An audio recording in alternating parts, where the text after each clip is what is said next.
everyone, and welcome to the premiere of Grim Femmes Beyond the Veil. Um, okay, I'm panicking, and we're fine. So I think that what we will do is first do some introductions from these wonderful, amazing players that we have tonight. And then I'm going to go over a few things before we jump into this campaign. So, why don't we go ahead? We'll just like our way around. So why don't we go ahead and start with Anders? Who are you and who are you playing tonight? I'm. Oh no. Oh no! It was. We're doing so great. We're doing really great. It was perfect. The void has claimed one. Wow! There it is. He's back. Hello. That was so well timed. Hi, I'm Anders. My internet hates me. You can find me at Anders_D_K on the webs and things. I use he/him pronouns, and tonight I'm playing Tate, a abjuration wizard, who also uses he/him pronouns. All right, thank you. Let's go right over to Val. I am never and will never be ready for intros. Hi everybody, I'm Val. I'm the Nerdy Niffler on Twitter, who apparently still has her notification beeper on. Excuse me, go back. I use she/her pronouns, and tonight I am playing Lapis, who also uses she/her pronouns and is a Circle of Dreams druid. And moving right along to Kaya. Hey everybody, my name is Kaya. I use she/her pronouns, as does my character Vox. She is a swashbuckling rogue. Zamar. Fallen. We're doing great. We are doing great. And then we're gonna down over to Teen. Hello, I'm Teen. I will be playing cleric of the grave named Billion, who uses she/her pronouns, and I use she/her pronouns. Thank you. And going over to Quinn. Yes, hello, this is Quinn. You can find me on Twitter at Quintastic_. I use she/her pronouns. Tonight I'll be playing Primrose, who also uses she/her pronouns, who is a Circle of the Moon druid and an Eladrin. And then over to Maria. Hello. I am Maria. You can find me at Happy Capster on the internet. I use she/they pronouns, and tonight I will be playing Irene, who also uses she/they pronouns, and she is a tiefling warlock.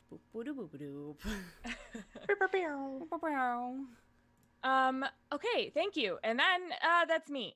So I'm Emma. I use she/her pronouns, and I will be our story weaver for this adventure. And so what are we doing? We are going to be using storytelling to process and walk through and sort of unpack real life trauma of ours. So we have a lot of safety tools in place, which I'm happy to talk about at any point in time. But we have several different types of safety tools that we'll be using throughout this campaign. So occasionally we also may, instead of just taking a break in the middle, we may take several. It sort of depends on the content that we are covering.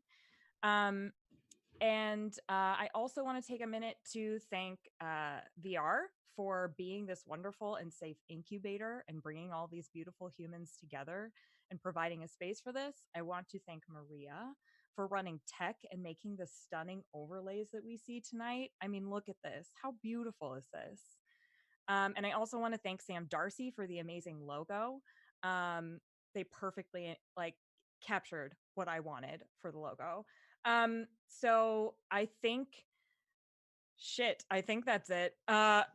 And I guess we're gonna do this now without any other delays, unfortunately. Okay, so yeah. All right, are we all ready? Deep breaths. I think we're doing really great. Okay. Hold on, gotta get to my shit. Let us know how the audio levels are. There'll be a lot of music tonight, so thank you, chat. Welcome to the world of Telvidia. It is a land of floating cities, sentient oceans, undiscovered tundras, and crystalline forests. It is a place of unfinished business, undiscovered dreams, and infinite planes of existence.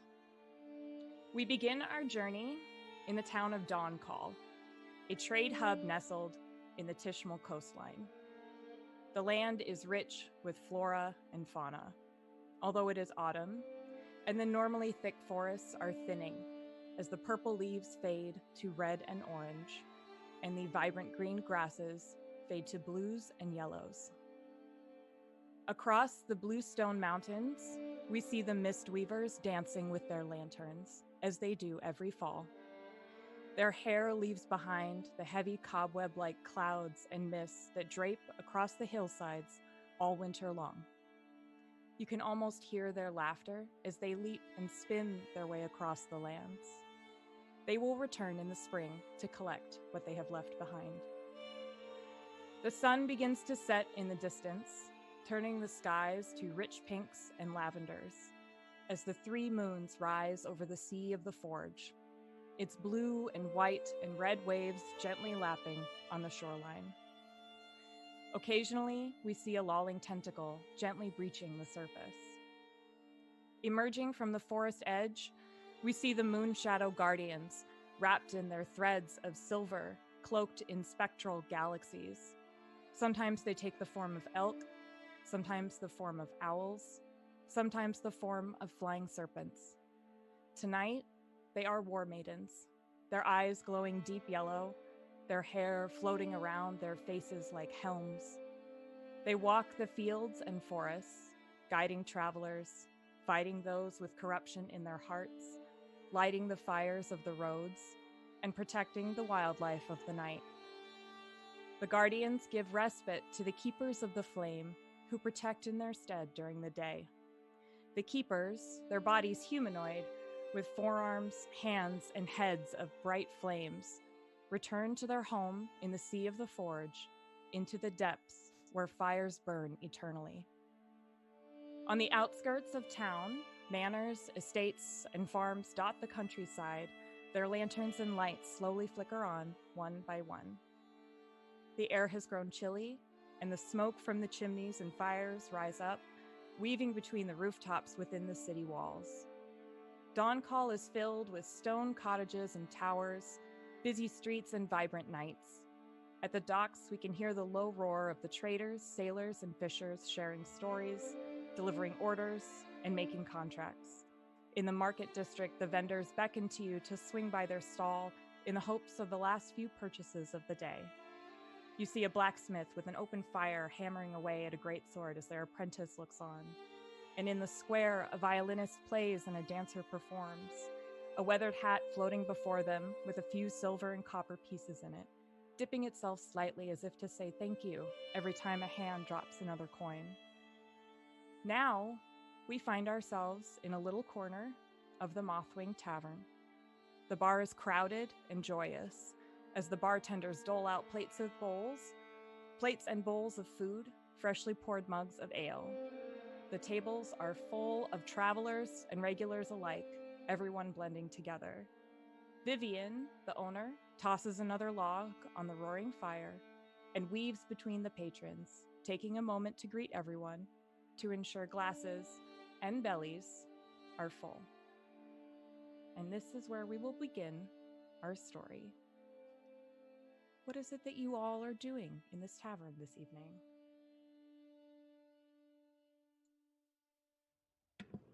About what time is it? It's the evening, early evening. Yes. Fox is probably just chilling, eating in a corner, surrounded by many empty goblets.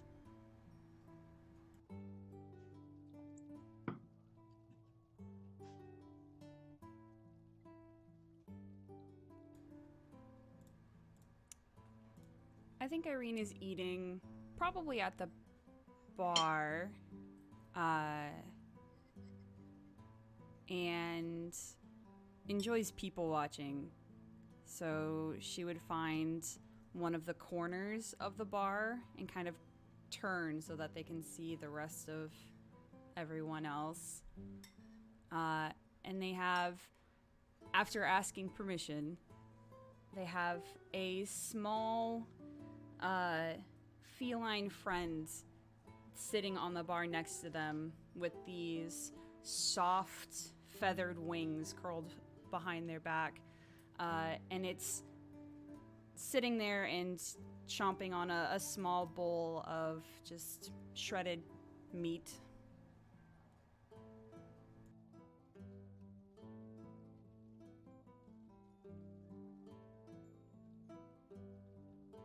Anders, you're muted. Fuck. Sorry.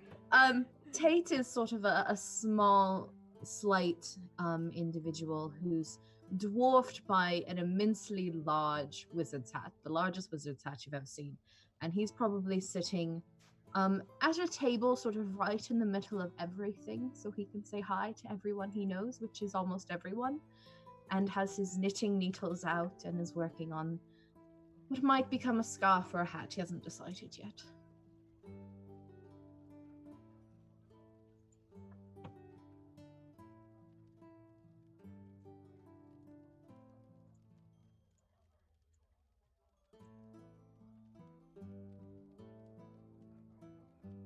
I'd say Lapis is on the same table as Tate. She's a very sort of small person.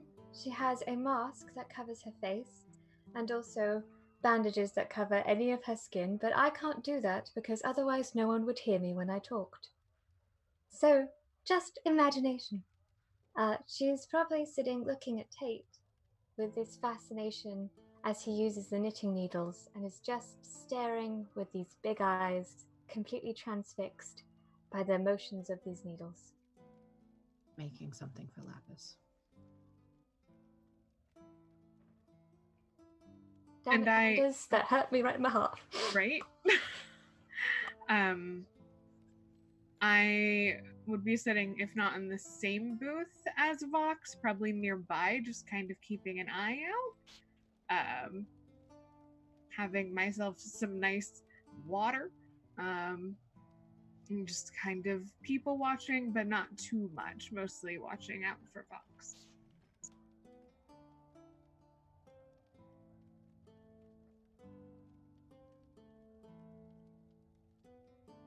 I would. Oh, do we hear you now? Can you hear me?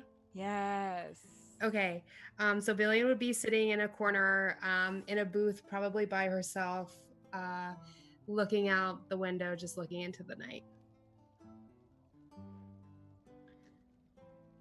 And so some of you are familiar with one another, and some of you are not.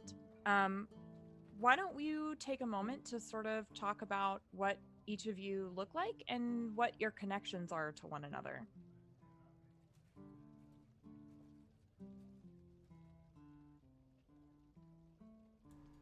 I can start.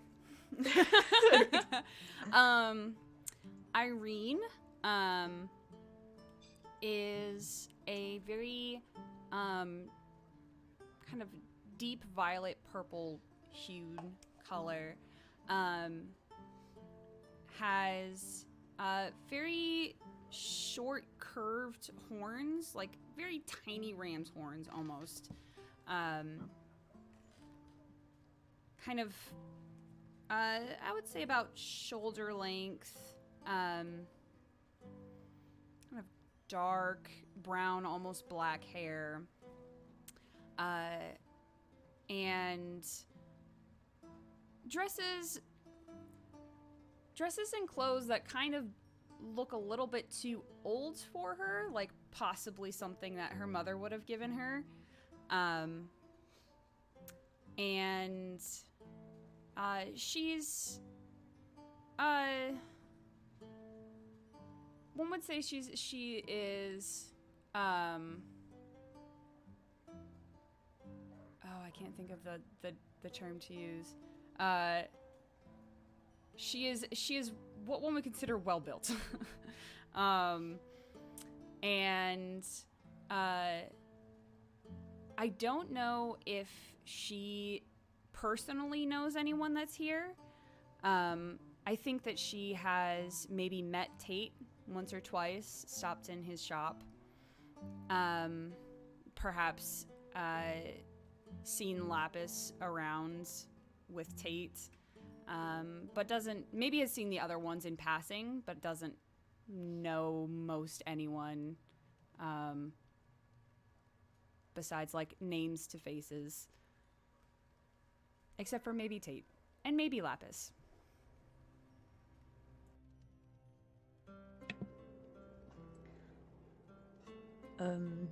I would say that Fox maybe has seen everybody around town a few times. Though whether she remembers or not is kind of the question. She's seen Prim. Prim has picked her up the street a few times, and Lapis had an interesting interaction with Lapis. But I have a feeling that's probably most people's interactions with Lapis. Maybe she passed out in front of Tate's place a few times. I don't know. Not a whole lot. Maybe Prim is the closest one that's getting to her.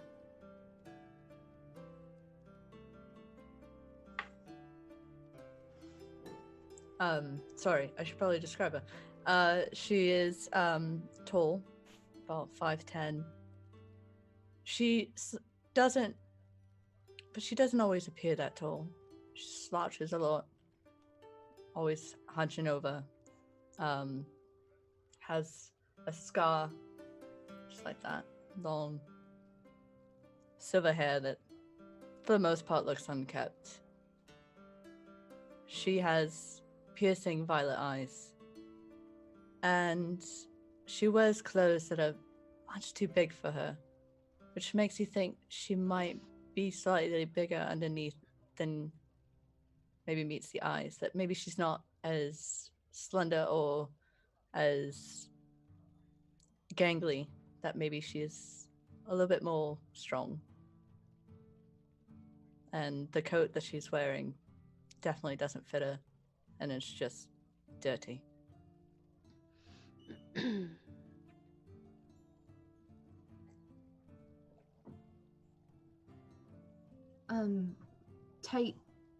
Tate knows everyone. He's the type of person that sees a new face and goes up and says hello. Sometimes Lapis and Primrose bring him gifts from the forest, things like flowers and feathers and plants and things, and he keeps every single one. He's shorter, with sort of a dancer's build, black hair and dark brown eyes, and often is wearing sort of a large tunic that kind of hides his shape a little bit. But when he doesn't wear it, which every year he's been here, every month he wears it less and less, you can kind of see a feminine curve a little bit to, his hips and his chest. But he's always got a smile, and he's always happy to see everyone.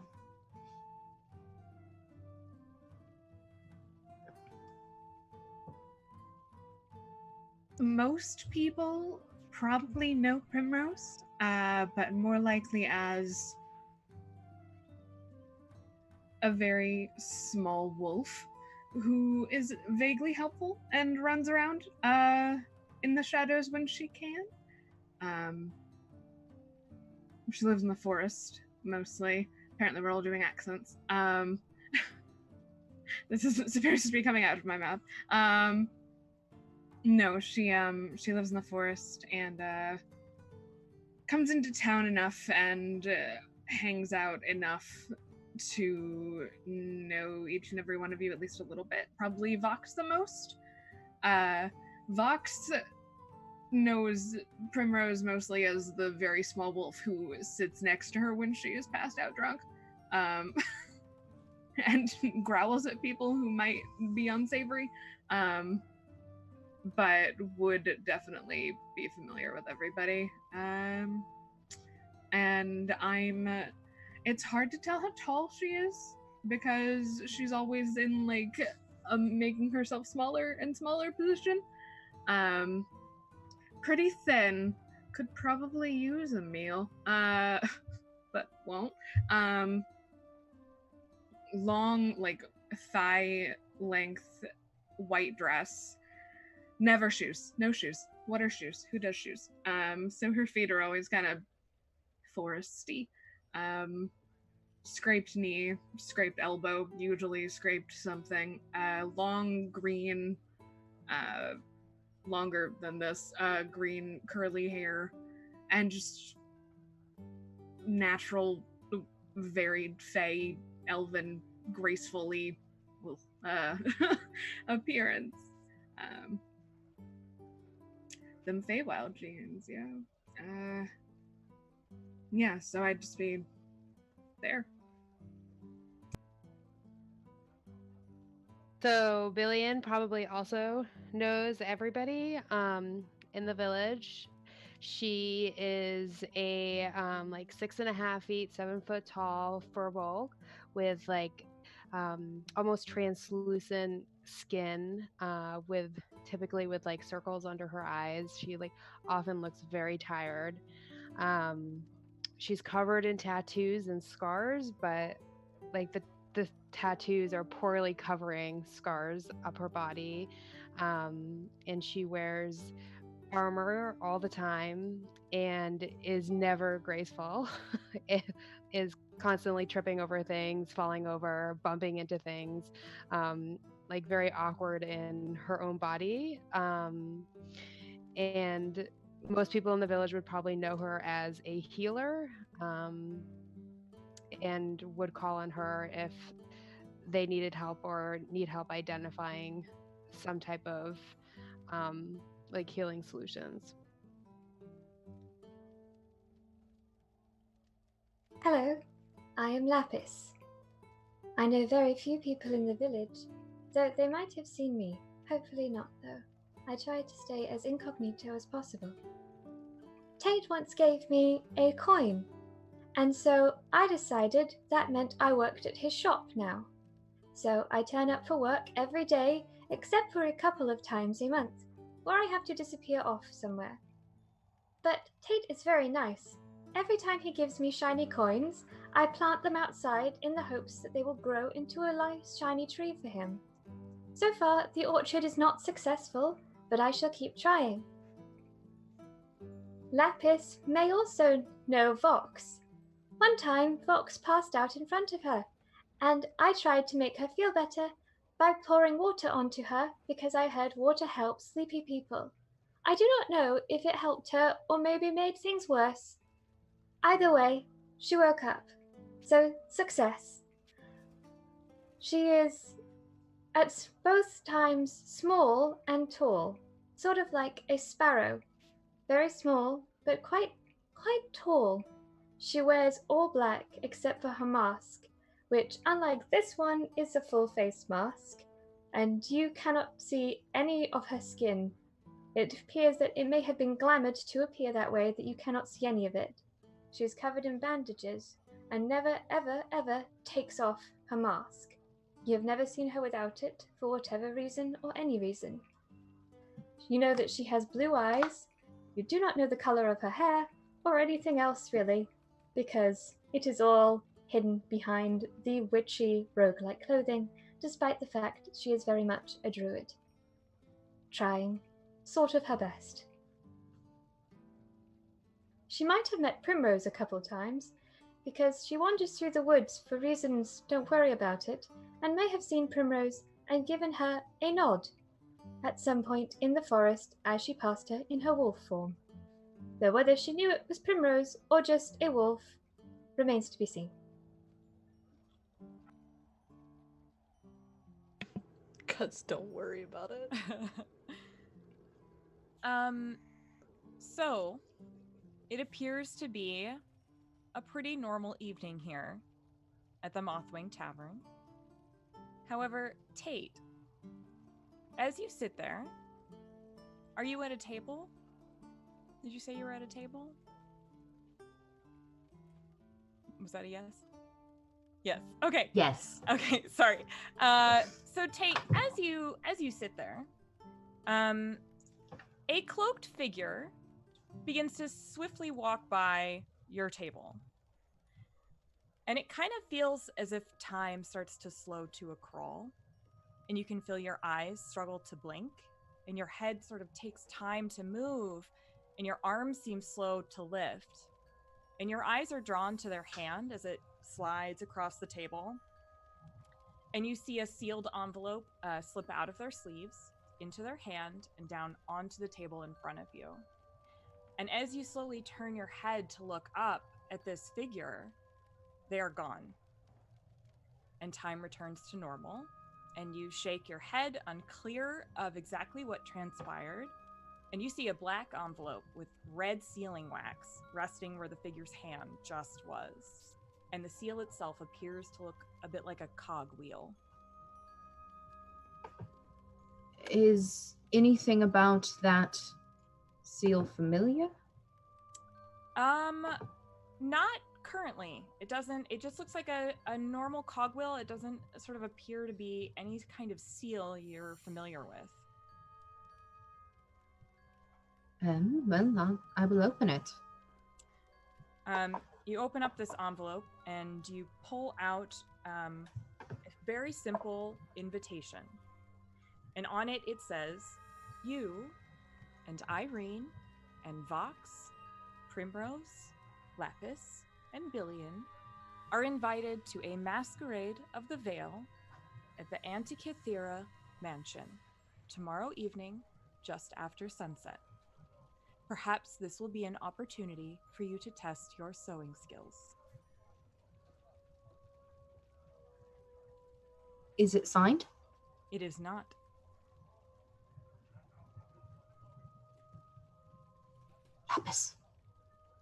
Lapis, look! Turn it around and shove it in Lapis's face. That is a letter, Tate. Yeah, we've been invited to a party. A very fancy party, it sounds like it. Oh. I don't have any other clothes. Lapis. Who are you sitting at a table with? I am sitting at a table with Tate. And what is Tate very good at? Tate is very good at many things. Knitting, running around, wearing big hats that are clearly too big but also look somehow wonderful upon him. Making clothes, Lapis. That's what I like to do. Oh, what a fun coincidence. Truly. Would you let me make clothes for you? I would have some specifications if you would allow me, but I would be very honored if you would make me some clothes. Assuming, of course, I am also invited to this party. It does. It says your name, and it says Vox, and it says Primrose, and Billion, and Irene, which is a very specific group of people, but all wonderful people. Hello. Perhaps we should go let them know. Take the letter, and who is closest? I'm going to walk over to Vox. Hello, how are you this evening? Fine, how are you doing? I'm doing quite well. Here, and I hand you the letter.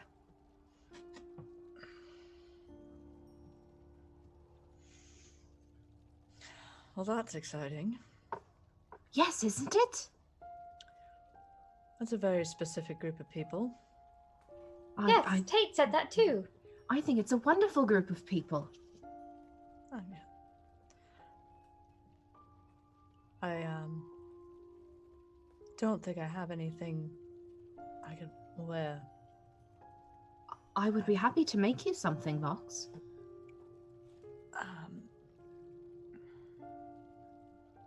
Would I have to... Would you have to measure me or something? Oh, no, we can do it with magic. Okay. I don't want... This says like a bowl. I don't want like a dress. Can you... Maybe we could just clean what I have or mend it. What if we made something like what you're wearing, but a bit more exciting? But it would still cover everything, and we can keep the same dimensions if that's what you're comfortable with. But we could find a fun fabric. What do you mean by exciting? Well, clothes are wonderful. When you find clothes that you feel good in, it changes everything. It makes your whole day better. We could find something that would do that for you. Fox will just look down at... Please don't put me in red. No red. Got it. Okay. Prim, Yes. this has your name on it, too. Does it? That's strange. So party. We're going to a party. Parties are good, right? Parties are have wonderful. people. I've never been invited to one, so unfortunately I wouldn't know. Neither have I, Lapis. Lapis, if I could just give you one thing of advice, though. Perhaps don't pour water on anyone at the party. They might not like it unless they're on fire. Okay. She's going to take out a tiny notebook and put, "Note, do not pour water on people unless they are on fire." And make sure they aren't fire elementals first. Has a lot of parameters to it, but I will do my best to remember. No, unless brackets they are fire elementals, then they are supposed to be on fire. End brackets.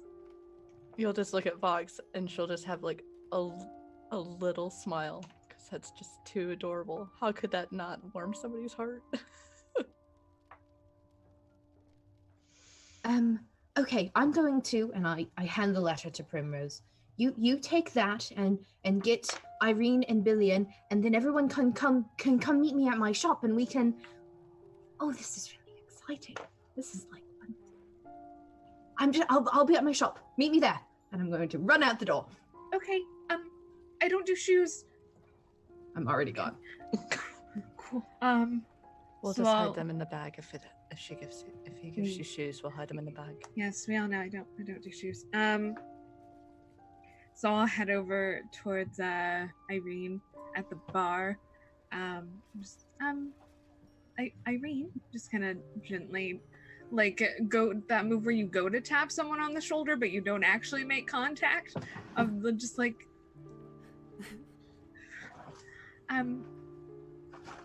it appears that you and I and a very specific group of people have been invited to this party.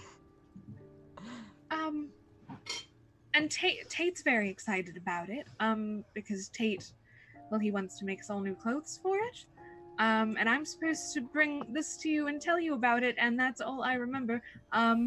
So parties are fun, I'm told. There are people. I don't know if that's a good or a bad thing for you. I think it's okay. I haven't. Okay. Can I see the? Yeah, and I'll give it over very quickly. Oh. I kind of look over the whole thing to see like if the wax seal is there to see who it might be from. Is this mansion something that I'd be familiar with? Why don't you roll me a history check? Dice! If anybody else wants to roll a history check on the name of the mansion, you are welcome to. Or if you want to roll a history check on a place called the Vale. Oh, I'm gonna do that one. Yeah. The druids are like that. We take the veil, please. I'll do the one with the people. I'll do the mansion. I love to do the mention. That's a nut. I got Hold on. Let's do the mansion first. Who rolled for the mansion? Okay, Irene, what do we have? 9. Okay, Vox, 19. Tate. 26. Okay. I think Billion also rolled. Yeah. Oh, yeah, 16. Billion. Okay, so Irene, you've heard stories from bards, but you can't quite remember what the stories were. However, the rest of you recall that the Antikythera mansion was owned by an engineer who was praised for their work. You can't really recall specifics about their work, but the mansion itself was thought to be lost to decay when the owner finally died, and the family just couldn't keep up with the maintenance that the house required.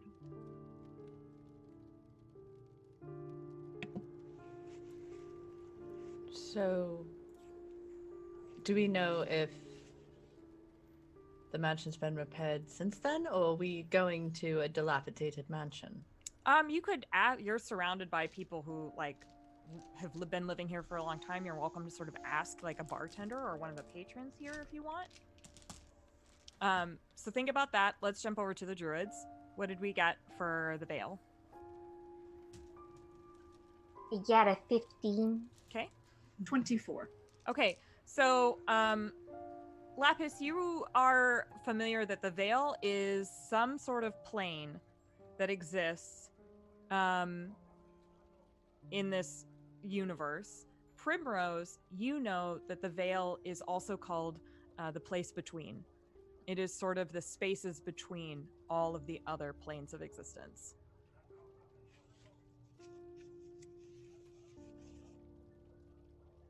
Fox, did you want to talk to any of the people here? Yeah, I'll go to the barkeep. Sure. Do you want to go to the owner or just whoever's at the bar? Just whoever's at the bar. Okay. Yep. You see a tiefling there who's like maybe 5'6". She has purple skin. She's got horns that sort of go straight up. Curly black hair. Do I know them? Have I met them before? I don't know. You tell me. I feel like I live in that tavern. Okay, then you probably know them. What's her name? Gloria. Okay, her name is Gloria. Gloria. Yes, Fox. The mansion. I forgot the name of the mansion. Antikythera. That's why I forgot about the mansion. Antikythera.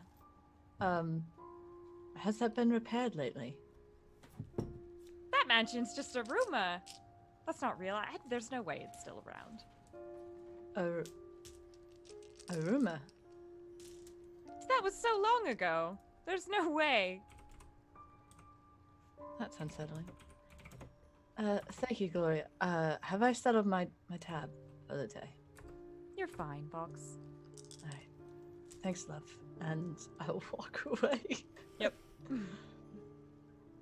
Oh, that's unsettling. Are we all heading to Tate's? Is he? Before we go, I walk over to Billion, and I hand her the letter and say, "We have been invited to a party.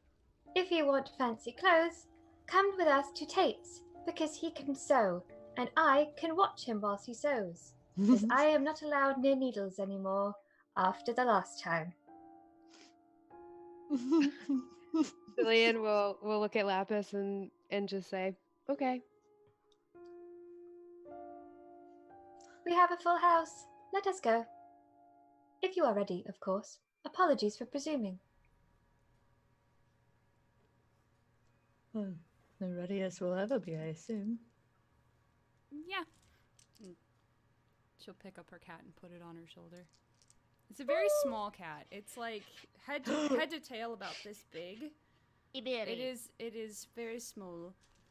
Soft, super soft, grayish blue, like almost chinchilla-like fur. And then the wings kind of are the same color and go out to like a deep black at the tips. They're very sweet. All right, so you all head over to Tate's shop. Tate, what is your shop named? What does it look like? So the shop on the outside just looks like a plain sort of 2-story cobblestone shop with just a wall of windows on the street side. And there's a little wooden sign that hangs over the door that says "The Sparrow, the Sprig, and the Spool." And when you open the door, you're met with the sort of scent of plants and flowers and the sound of birds and wings. The shop is full to the brim with plants of all sorts in various pots and planters, and it looks like the inside of a greenhouse, but sort of intermixed with those planters are these sort of wire constructed mannequins, and the outfits on them seem to sort of reflect the plants that they're near. So a set of sort of beautiful red flowers next to it is this sort of red dress with a similar sort of curvature to it.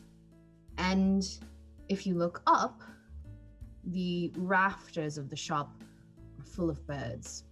It's like walking into the inside of a bird cage, but there is no cage. They just live in the shop, and they're of all sizes, little larks, and there's one large owl. But the place is also spectacularly clean, cluttered and clean at the same time.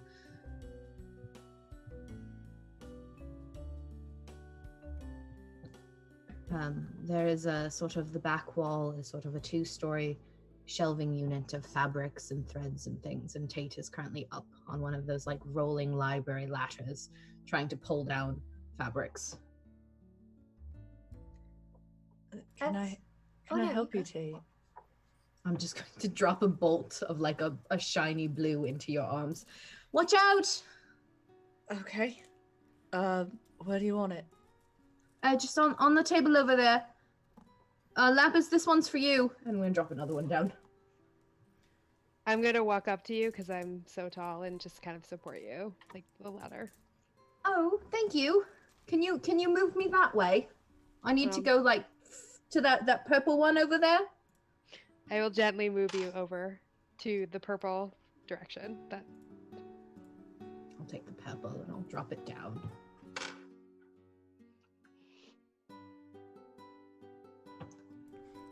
As soon as I enter, I'll wave and say, "Hi, Tate." Irene, hello. And I'll kind of whisper to my cat, Kylie. I'll say, "Now, remember, don't eat any of the birds here." Scritchy, scritchy. Fox will kind of walk over to Irene. I'm sorry. Would you mind if I pet your bat cat?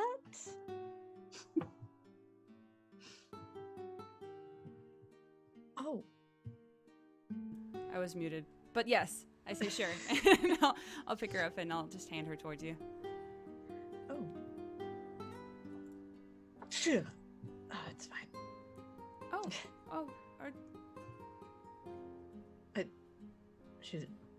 They just looked very soft. I wanted to pet it. And I'll hand them gently back. And then go walk off. I imagine that they would just kind of hop and flutter and fly over. When I get there, I'm just gonna kind of look around. I've been in before, but It's always such a sight. And I'll kind of chirp up at the birds a hello, if they're awake or if they're getting ready to go to bed. And just kind of look around and make sure there aren't any shoes in the works. No shoes. There's a lot of hats, though. Tate makes a lot of hats. Hats are fine. Tate, you know, I don't need. Do you need help? I can help. That would be lovely. Could you grab some spools of thread from one of the drawers down there? Just all sorts of colors and things. We don't know what we're making yet. Absolutely, and I'll just kind of, I want to say sprint, but not. She's just tall. She just tall person walks. For me, that's sprinting. And just kind of hurries over and starts getting ready to help. And then to Vox, I say, did you say you wanted to clean or fix your coat at all? I think I overheard. I'm sorry if I wasn't supposed to overhear that, but I can help with the coat, maybe. I don't know what Tate has in mind. I believe he was wanting to make something completely different. Although I do like this coat, but I also can't deny that it smells and has holes. So I don't really know what to do. I can fix one of those for you. And with your consent, I would like reach out and kind of hover my hand over like one of the torn spots and cast mending. And just spend a little bit of time fixing it up. Sure. Fox will just get very still. But she'll allow you to do it. I will sort of slide down the ladder and almost bump into Billy and be like, "Oh, sorry. Forgot you were down here. I'm not used to people holding the ladder for me." Does anyone have any ideas of what they want? That might be the fastest way to start. As soon as I walked into the shop, I turned around and gave the speech that I give everyone who comes into the shop of welcome to the Sprig and Sparrow, and if you need anything, I am here to answer all your related questions. And then the owl flies down and lands on my head. And I say, this is Hootie McOwlface. I don't know why he does this, but apparently my head is his favorite resting spot. Who? He does like your head. I would put Kylie up on my head and just have her perched there. Now we match. How lovely. As for outfits, I do not know. I haven't worn anything but this since time. Long time. Here, sketchbooks. And I'll pull out some like large piles of parchment and a couple of like leather-bound loose books and sort of hand them to people. You can look through that. Those are things that I could make for you. If you're a visual person. Vox, would you come back here with me would you mind? No. Okay. And I will follow him back. Can I help you with something? Did you need me to reach for something? Oh, no, I want to help you with something, if I can. Okay. Well, first, do you want me to fix the rest of your coat and clean it for you a bit? Because I could do that. I'd like that. Maybe... Is it possible to make it fit better but not perfect? Yes, it is. What are you looking for fit better? Because for some people, well, that has very different definitions for different people. And I do have a way to make that happen, if you'd like. I just don't want it to be tight. You want it looser? Yeah, but I understand that this is it's quite big the way it is, and sometimes I get it caught on things and it gets ripped, and I don't want it to get ripped. I want it to be okay. So just enough that it fits a little bit more. What if we lined it with something more durable, so that way it could stay long and sort of flow off of you, but it won't tear as easily or get caught on things? I like it. As for what's underneath, I don't really know what to do.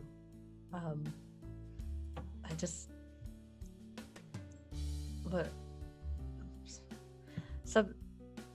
I don't know. I've never been really good at it. We didn't really have a lot of options for clothes. We just kind of wore what we needed to wear to work. And on a ship, you don't have things that look nice. You have things that work. I understand. Would you like something that looks nice? I don't know. Again, is it possible just to be an in-between? Where I can just pass unnoticed? If that's what you want, then yes, but what if for one night we tried something a little special? I won't force you. It's your choice, but if you wanted to try that, I'd be willing to help you. I will allow it. Under one condition. Yes, of course. I don't want anything to show. I just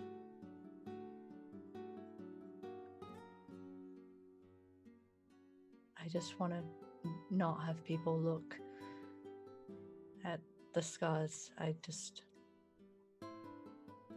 Yeah. I understand. Give me a few minutes.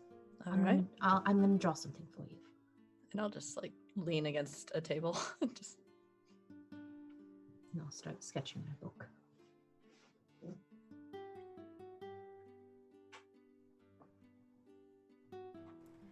I would like to, at some point during all of this, make my way over to Lapis. Ooh, Lapis. Oh, Lapis. Oh, Lapis. Sorry. And I would say, is this your first party too? Yes. I have never been invited to a party before. I haven't really either. Not me, but I think this could be fun. Right? I have read several instances of books in parties, or parties in books, and they seem to be having a fun time. Except in some of Tate's books where there is betrayal, but then it is usually resolved at the end. Those are the best stories. At least I think so. The ones that, have a happy ending. Do you want to match? You want to match with me? Well, our clothes, but... But you are so pretty. Are you sure you want to match with me? Well, yeah. I wouldn't have asked you if I didn't want to. I would consider it a great honor to be able to match with you.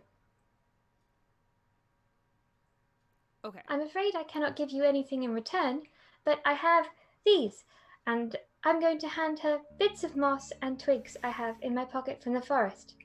I know they are not much, but sometimes they make me feel connected to certain things, and they help me, so maybe they can help you.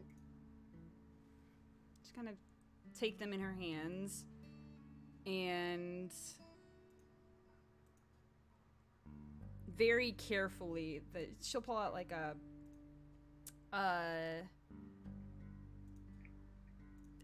handkerchief or something and very carefully place them in the center of it and fold it up and put it in one of the pouches so it doesn't get lost. And we'll say, thank you. You are welcome. May I pet your cat? Oh, sure. And just kind of like hold out my arm and it'll just kind of walk down the arm to you and just kind of land in or near your lap. Lapis currently has an owl on her head and a cat vat in her lap. And she seems perfectly content right now.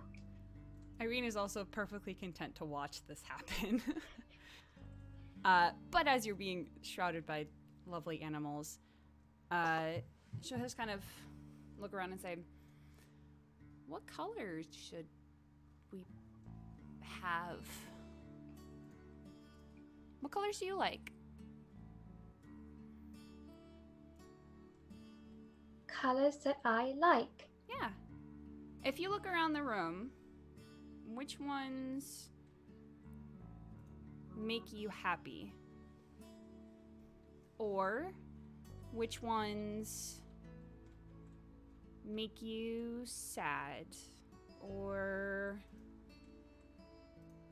which ones, they can make you angry?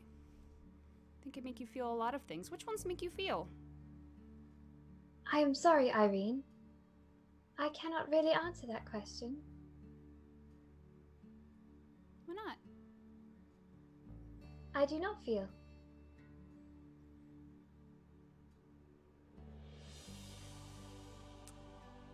Well, that's okay. Okay, so if we don't want to go by feeling, which ones are the most pleasing to look at? If you could stare at one of these colors all day, which one would you choose? If I could stare at one color all day, I would choose the dark blue. Okay. Then let's pick something that has a lot of dark blue. That would be most pleasing. Thank you, Irene. You're welcome. And Irene will start just sketching something for Tate to go off of. Something that they won't be identical, but something that is reminiscent of each other.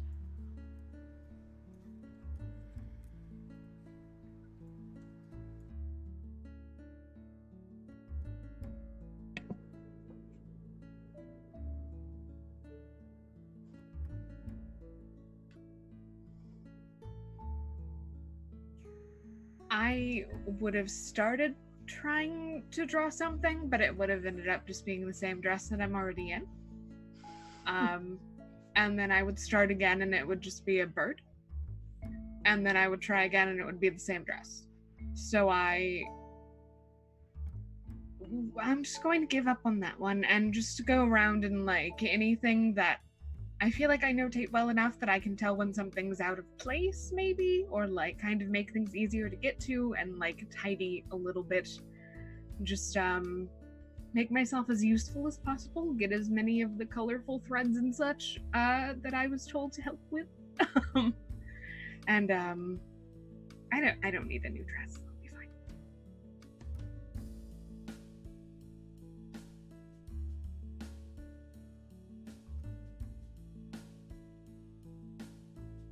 I'm gonna turn my finished sketch to Vox, and it's a coat with a pair of sort of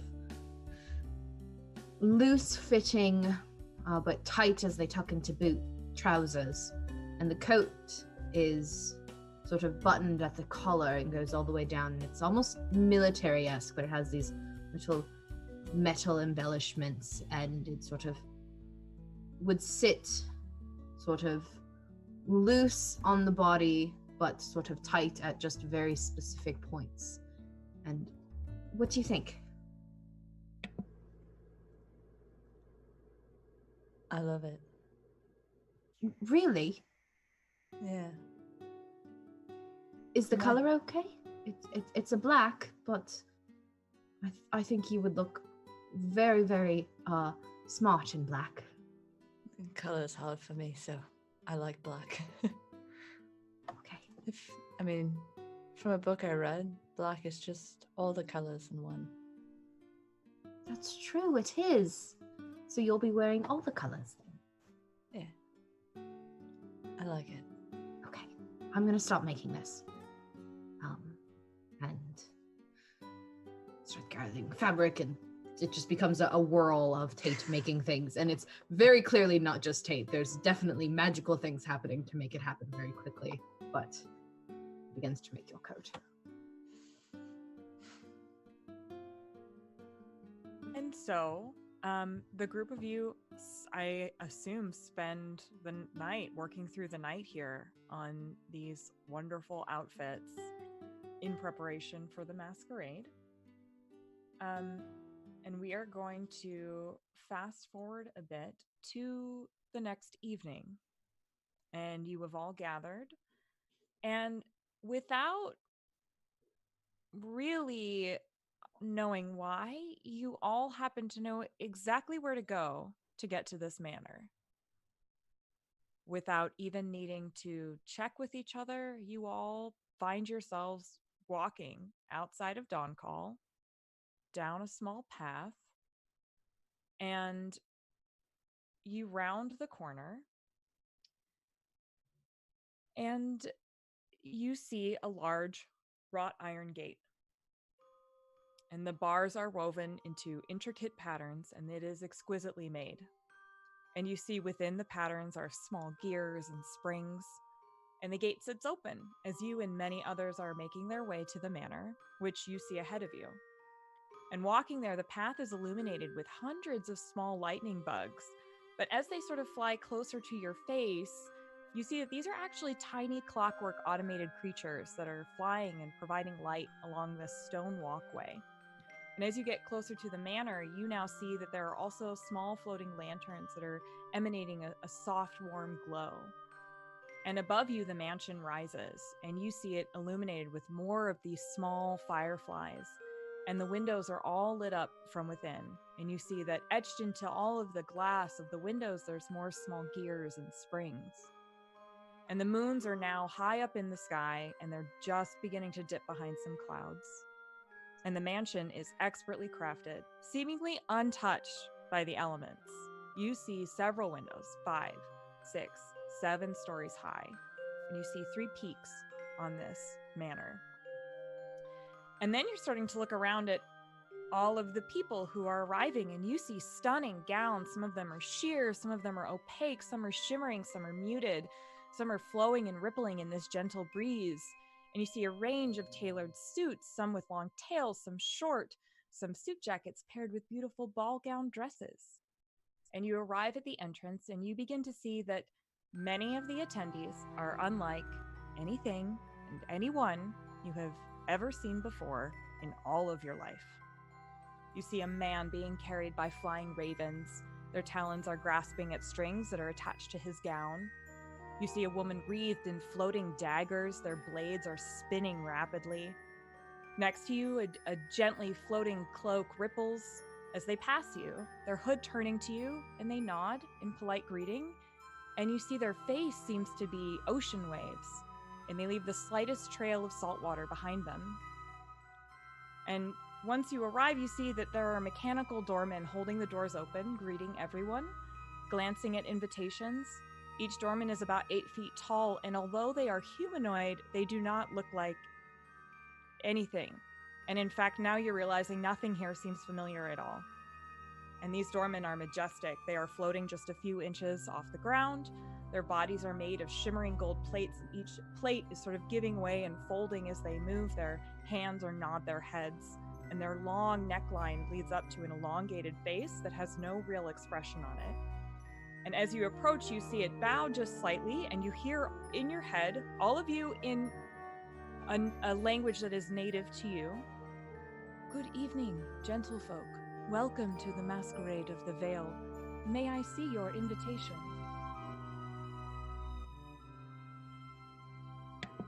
Which one had it last? Was it? I'm gonna go. Might with- have been me. It, I'll pull it yeah. out.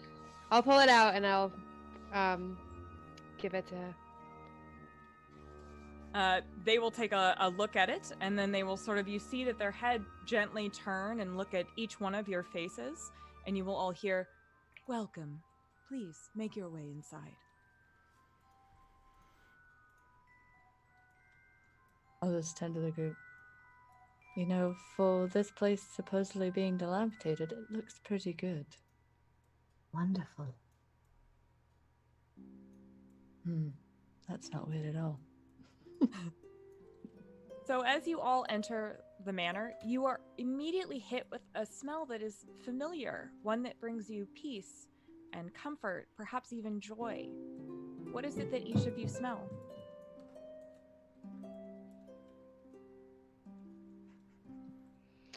I smell a field of tulips. I smell salt water and damp plank wood. Lilacs.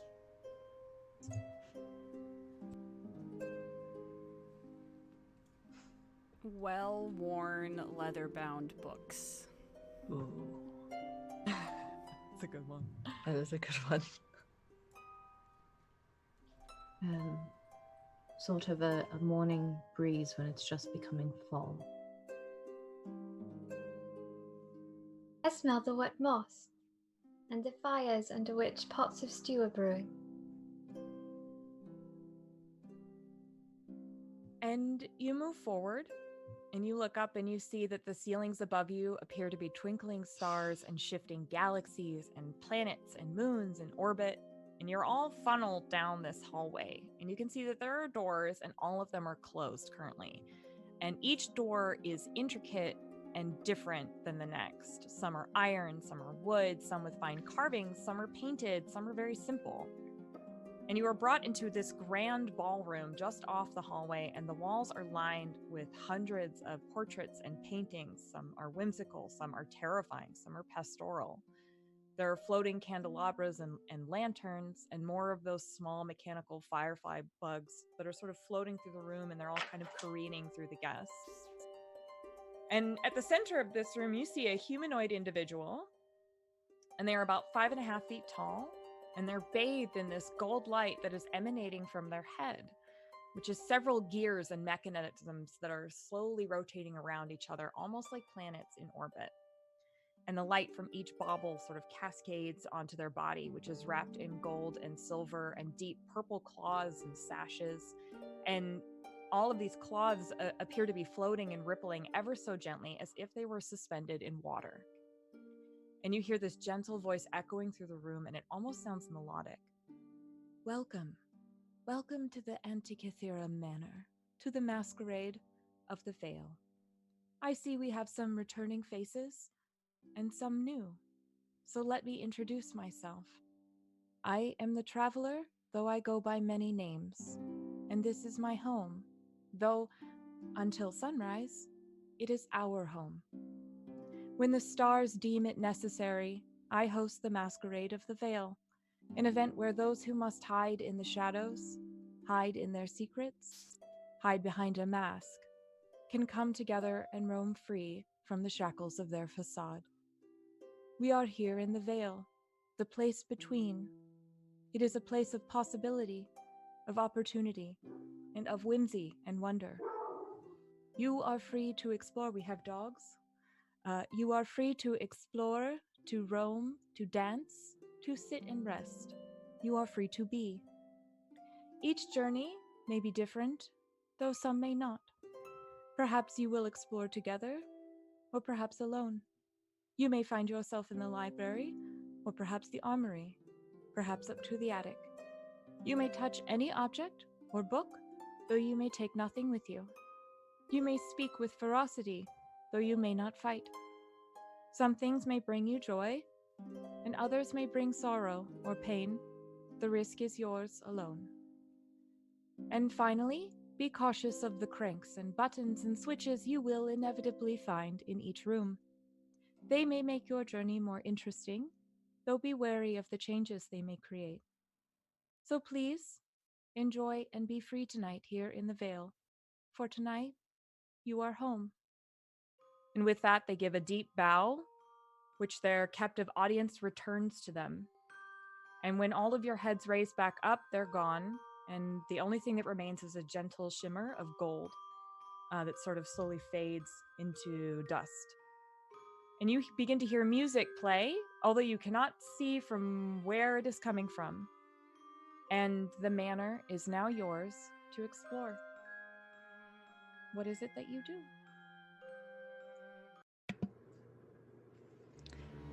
Oh. That was the most beautiful person.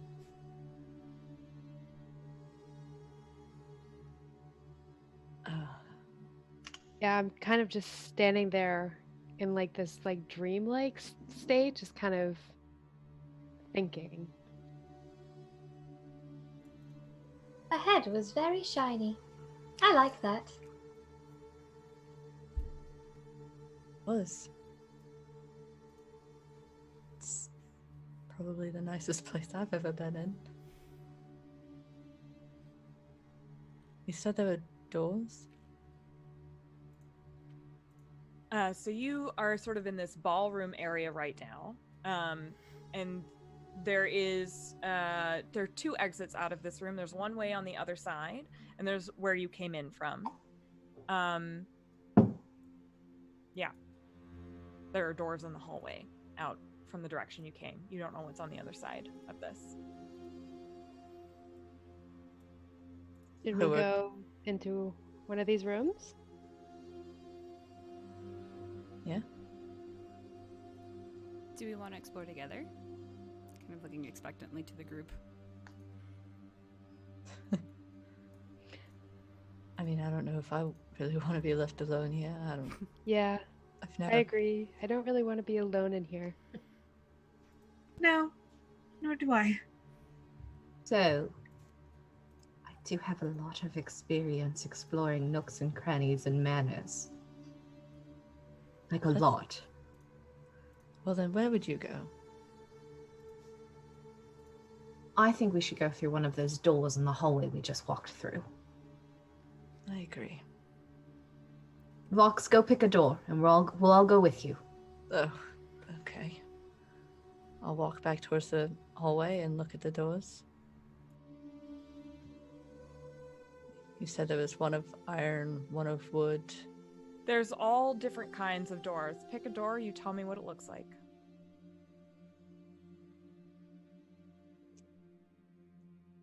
I think I would go for one that wasn't ornate. One that was maybe a little bit more plain. Sure. Has, like, rivets on it. That kind of line the door. That match the door, so you almost have to get close to it to see it. I would go to that door. Okay, you go to that door. I will open that door. Sure. All right. She rolled dice. She rolled dice, guys. You... It's okay, y'all. You open the door, and you find yourself in a greenhouse that is filled with gardeners. And as you sort of like look closer, you see that each of them actually lack any facial features at all. And instead they have a single eye that sort of sits where their belly should be. And they all simultaneously turn, and you see this giant eye blink at you, and they all bow, and they go back and return to their work. And you see that this place is filled, it is lush with all kinds of plants and trees. There's vegetables. You see that there's a lot of different herbs and mosses that are growing in here. Well, that's surprising. I'll kind of walk in and look around. What? You said there was like trees with moss on it? Yeah, absolutely. This is like a greenhouse unlike any that you've really seen before. This is like very lush. There are things growing here that shouldn't be growing in this same environment, but they are.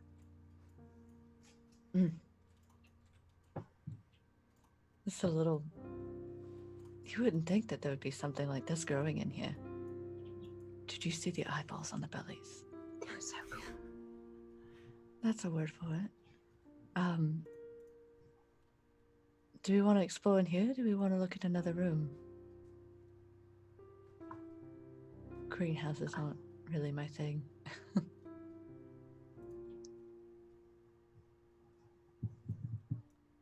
I'll go with you to another room if you want to go. Yeah, and I'll like back out. And as you leave, they all again turn and bow. And I'll like awkwardly like, uh-huh. I'll just wave. It's like turn. Look. Thank you. You do a very good job in your greenhouse. It's very green. I'll turn. I make a mental note to try to come back later. Yeah. I was like, oh, that would be great for Primrose. Primrose, you can explore it if you want. Oh, I'd rather be with you all. Okay. And I'll like close my eyes and just like point and then walk towards another door. What does the next door look like? Metal and bronze. Sure. Sure. And I'll open it. Okay.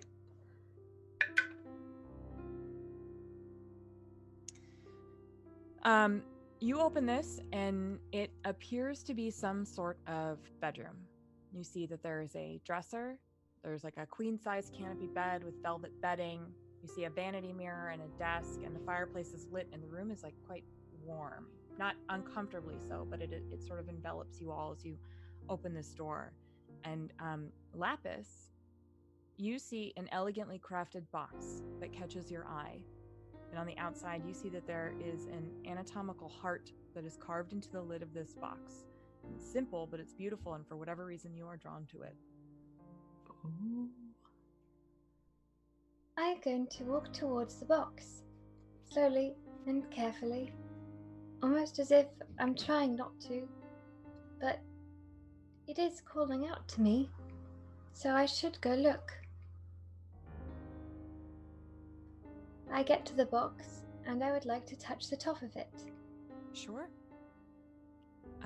You reach your hand down, and suddenly you feel the earth beneath your feet, and you can feel the gentle swaying of very tall grasses on your legs, and you can hear the creak of the trees in the wind, and you see the moonlight streaking through the canopy above you. And for the rest of you, you merely see her put her hand down and rest her hand on this. But for you, Lapis, you are here in these woods and you recognize these woods. What is it that you are doing here? Lapis is currently running. The Lapis of then is running very fast, quickly through this forest. There are tears streak down her face, although you cannot see it. She has a hood up around her face. No mask, but the hood is in such a way that you still cannot see her face. Her skin is still completely covered, and she runs through this wilderness. And at one point, she reaches a root, and she trips, and she falls, and the earth comes up to meet her. And there is a feeling which this Lapis does not understand, a feeling which this Lapis does not like. The feeling is heavy and it is hard, and it presses down upon her chest. And the feeling is too much. It is too much to feel everything. Lapis just wants to feel nothing. So, she will do what is necessary. So she will take her heart and take it out. And she will put it in a box. And she will take the box to the earth, and she will dig as far as she can with her nails scraping across the dirt. And she will place the box far, far down, cover it with the sticks, so no one can see it and no one can find it. Even Lapis. Even this Lapis does not want to find it. This Lapis feels cold. But then this Lapis feels nothing. And this Lapis looks around in the moonlight and starts to walk, though she does not know where. She just wants to keep walking and walking for as far as her feet will carry. This is a new Lapis. This Lapis is like marble. This Lapis is better. At least this Lapis thinks so.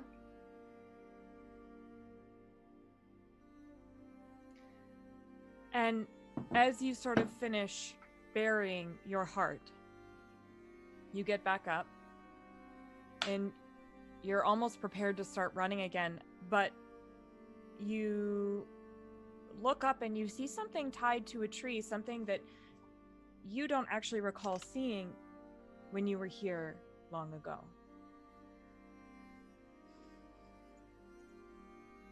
I would like to reach for it. Okay. You get a bit closer and you see that the cloth hanging on this tree branch is actually your dreams, woven together, gently drifting here in the middle of these quiet woods in the moonlight. And it flutters off of the branch and into your chest, and you can hold it, and you can hold it out, and you can look at it. What dream is it that you are holding? I am in a room. I am not wearing the mask. I am as I am. And Tate is there. And so are others. And we are gathered round a fire. And no one points and laughs or stares. No one is mean. No one looks at me like I am wrong. They look at me like I belong. I have never known such a feeling before. At least the old Lapis. The new Lapis doesn't feel at all. I think this old Lapis would have liked that.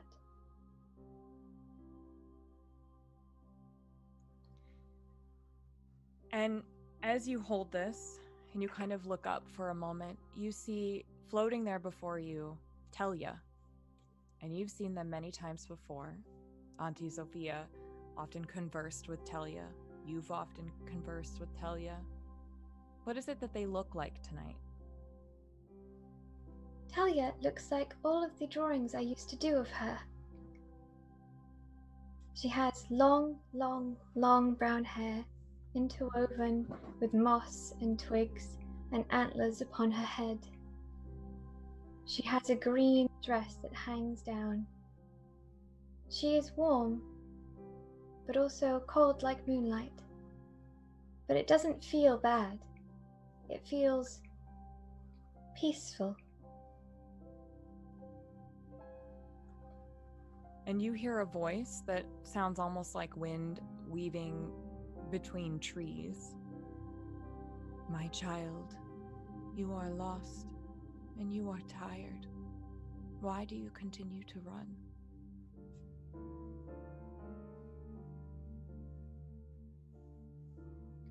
Because that is how I survived. I do not know what I would be if I did not run.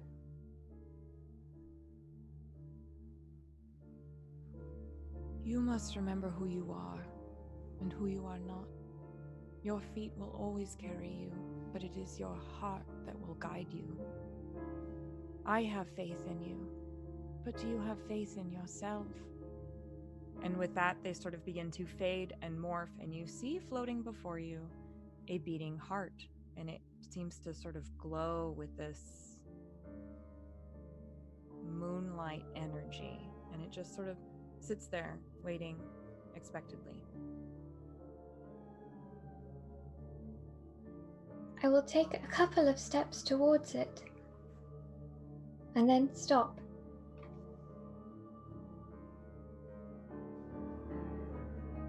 You look at it and you sort of feel as though this is both you and not you. It is your ancestors and also the ancestors of many. And you sort of sit here and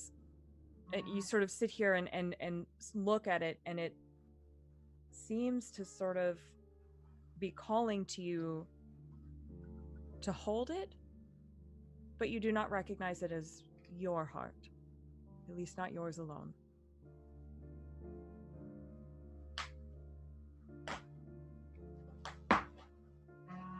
I do not know if I want to be the old Lapis. People were not very nice to her. I do not know if I want to go back. You don't get the sense that this is the heart you buried long ago. You don't get the sense that your journey would be over with this. I think about Tate, and I ask myself, what would Tate do? I do not know what Lapis would do, but I do know what Tate would do. Tate would go towards the heart. Tate might be frightened, but Tate would still go towards it. Perhaps I can use or lean on the memory of my friend. Is he my friend? I don't know. I don't think so, but I have been wrong. I will walk towards the heart, and before I touch it, I will say,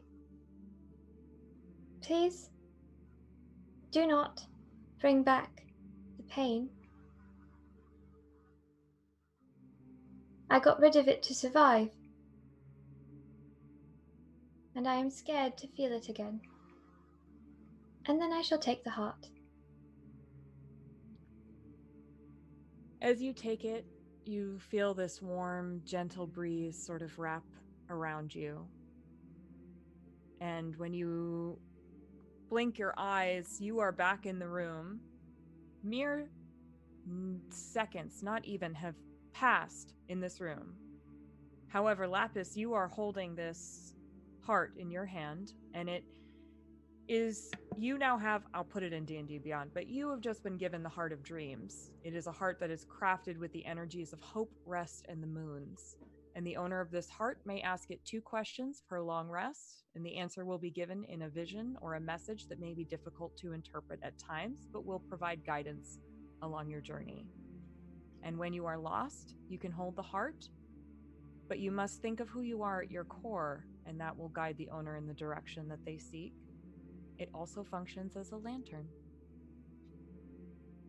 and it will reveal hidden beings that are celestial or fiend in nature. That's cool. That sounds freaking dope.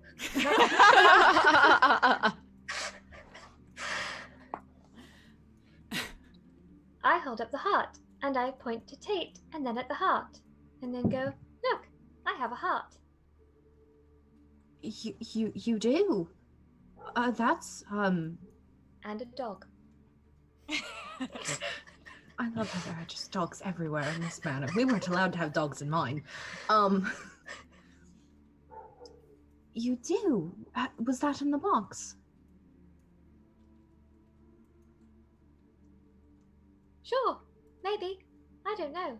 There was sort of a moment where I was wandering through a dream that may not have been a dream. It might have been her memory. But I also do not know of that. I spoke to my goddess. Oh, what did... What are they like? Was that nice to talk to them? Oh, yes. She is one of the 3 that we worship, and she is very, very nice. She told me that I am lost.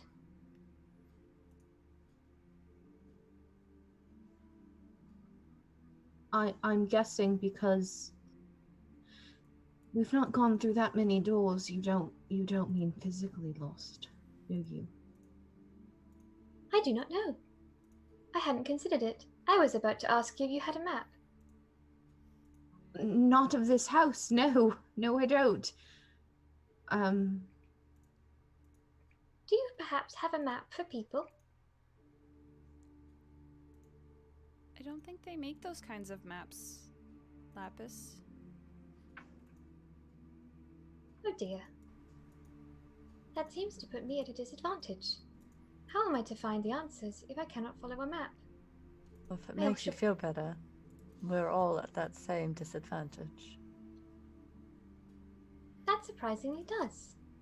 Thank you, Vox. You're welcome. Shall we explore some other rooms? And see Sure. if you can find hearts too. Oh, Story Weaver? Yes, sir. Does the heart make certain people in the party glow a certain way? Would you like it to? Well, you said celestials and fiends. Correct. Who are hidden. It reveals celestials and fiends who are hidden. So, we're not. if you would like to glow, Not. you are welcome right to. now. Well, no one knows, so I probably glow, because mine's a secret. Well, then you're bathed in a warm moonlit glow. Fox has no fucking clue, so maybe she's a little bit glowy too. Neither of you see the glow. Lapis is the only one who can see it. Right. Irene is very aware. Lapis just kind of looks at Tate, and he looks at the heart, and looks at Tate, and smiles. Now, his glowy insides also match his glowy outsides. Oh no. Lavis is gonna murder me. I can't take it. Does someone else want to choose a door? I'll choose one. All right. I'll kind of look down and I will find a wooden door. One that's... The paint started to wear from time, but it used to be this kind of periwinkle blue color, and it has a little half-moon circle window on the top. So creak it open.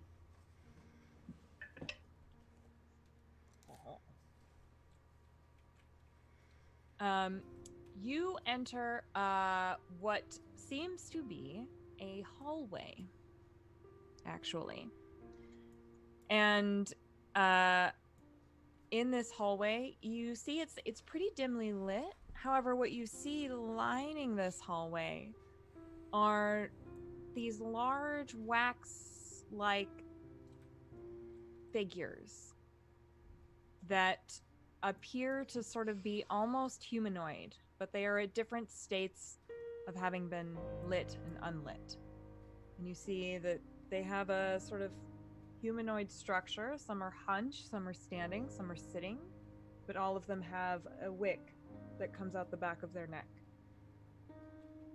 And you see that in this hallway there is a door at the other end.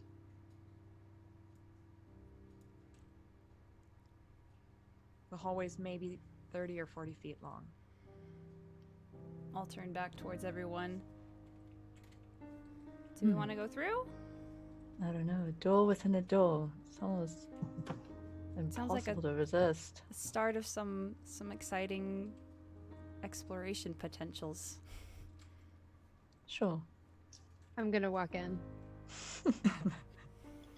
I eagerly follow. Likewise. Down this hallway, and you notice that as you sort of walk, some of these figures sort of like just gently follow you with their head as you pass, and then as soon as you're past, they almost look like statues.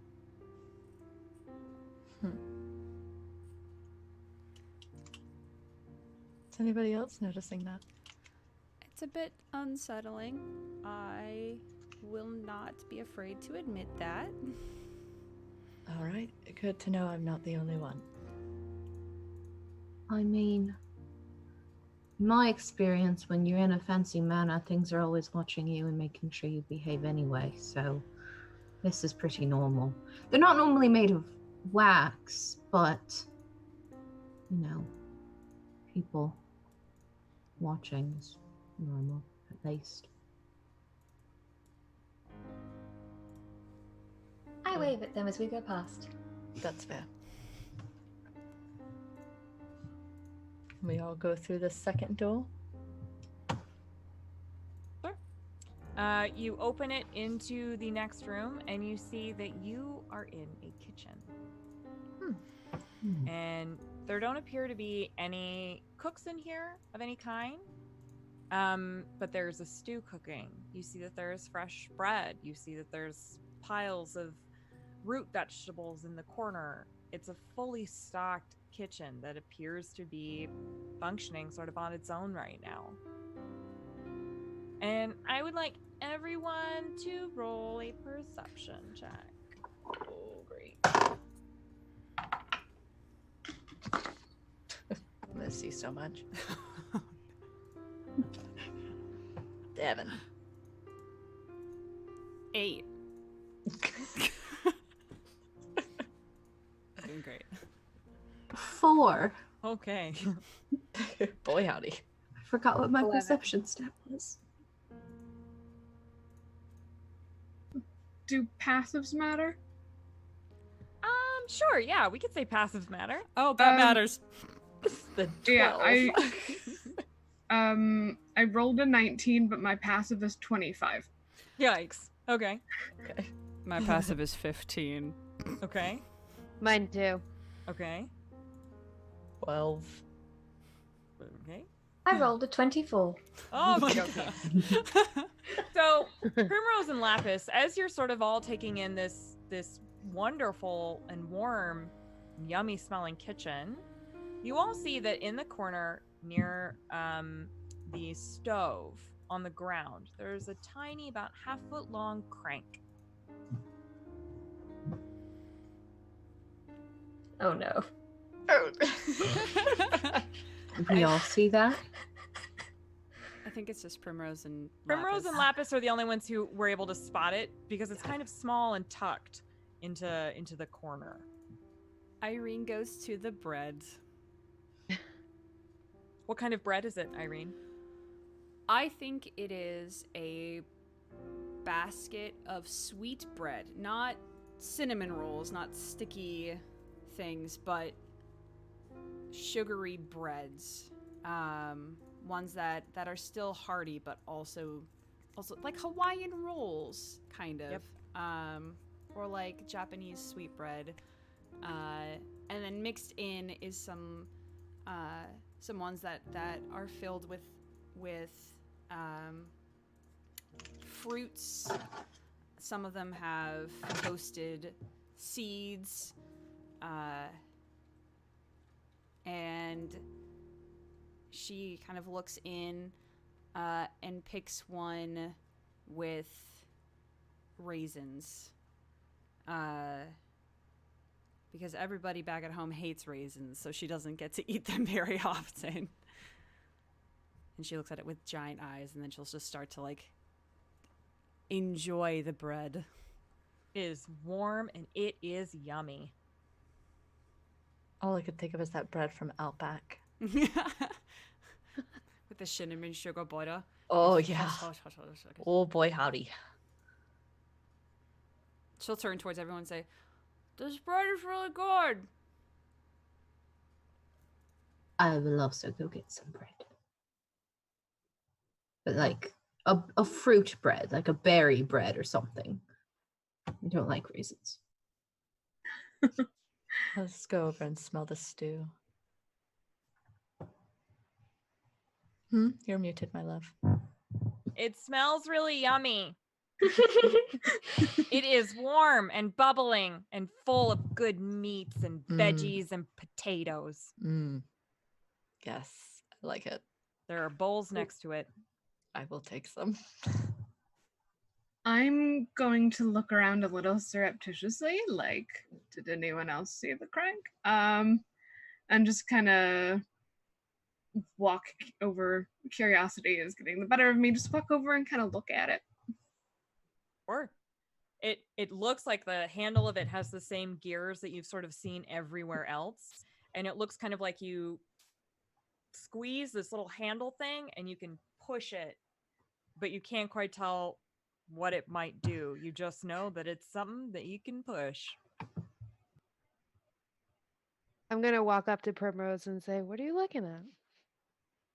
There's some sort of crank, I think, is what they're called. I don't know what it does, but they did say at the beginning that there would be cranks and buttons and that we could press them. I don't know if we wanted to press it, crank it, Pull it, bop twist it. it, bop it. Bop it. Yes, thank you. Yes. Billian's gonna pull the crank. Yay! Push You the button. pull the crank and you all sort of feel a shudder briefly, and the whole room begins to rotate around, taking the whole kitchen with you, and you're all sort of like mid-bite, like looking as you start rotating around. And you see that as you rotate, it stops about as it's gone like a halfway around. And you see before you are now in an entirely new room. And that's where we're going to take a break. Ooh. We turn into owls. What? We're just ghosts. We'll be back in like 10 minutes. Go be human. We're going to go be human for a second. You should all make sure you get some water or a snack or food or whatever.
thanks for joining us. I am having dinner. Sorry.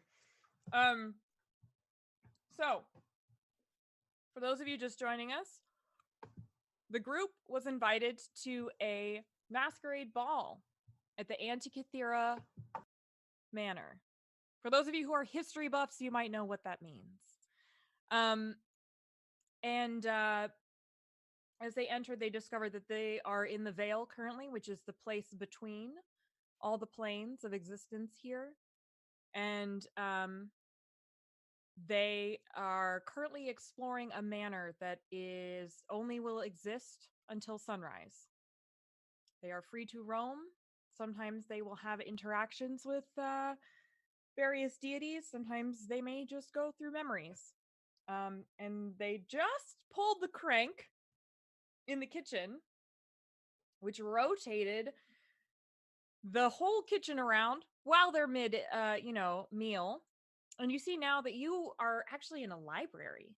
This rotates right around into a library that is full of curio displays. There are tomes, there's books, there's maps. Some are in excellent condition. Some are barely holding it together.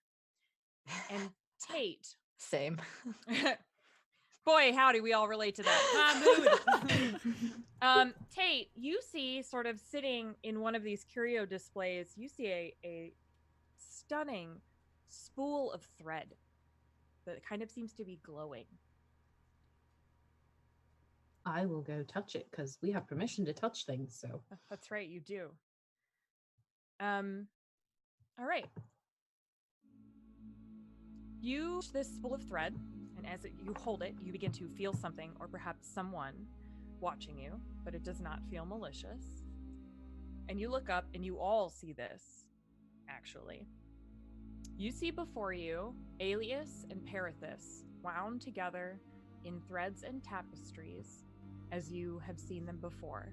What is it that they look like? They are sort of genderless but humanoid beings. But they don't have features. They're like someone took part of the cosmos and sort of form-fitted and wrapped that around a body. And one is pink, almost clouds and stars with bits of orange and warm colors coming in at the fingertips. And the other is more blues and purples. And you hear Alias. You all hear Alias. But tonight she is speaking to you, Tate. And tonight she sounds feminine and strong and ancient. And she reaches out to you and says,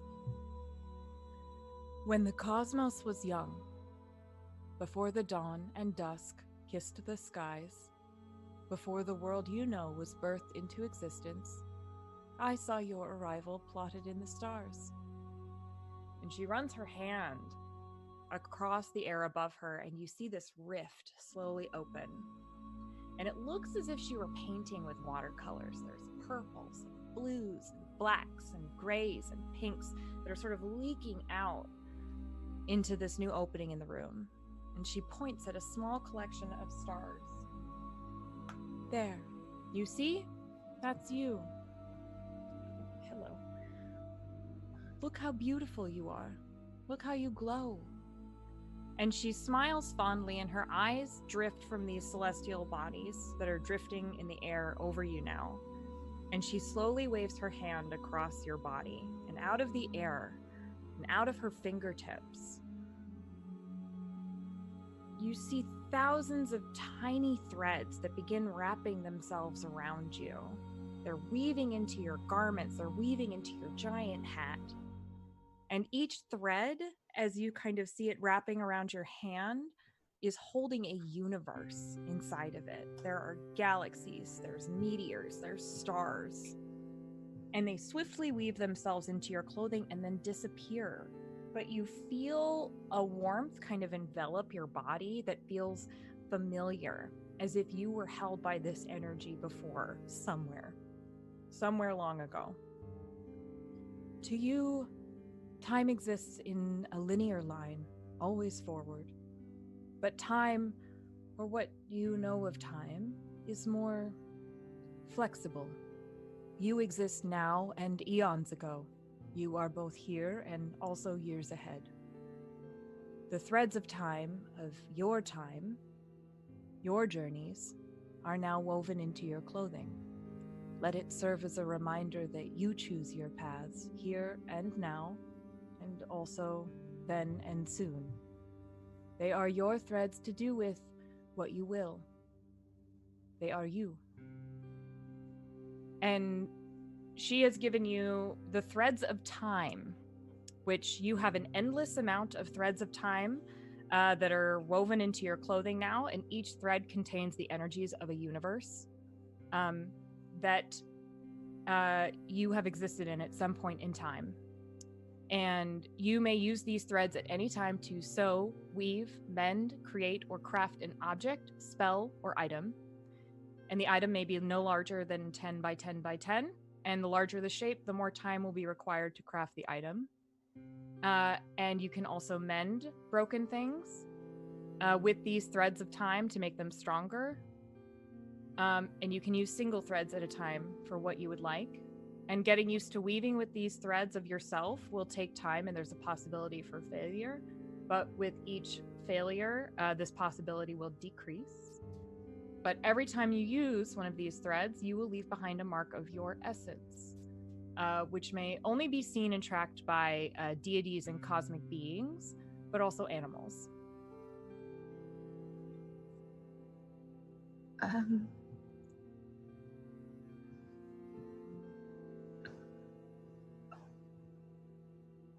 Are they all me? Every single one. They're Tate? They're Tate.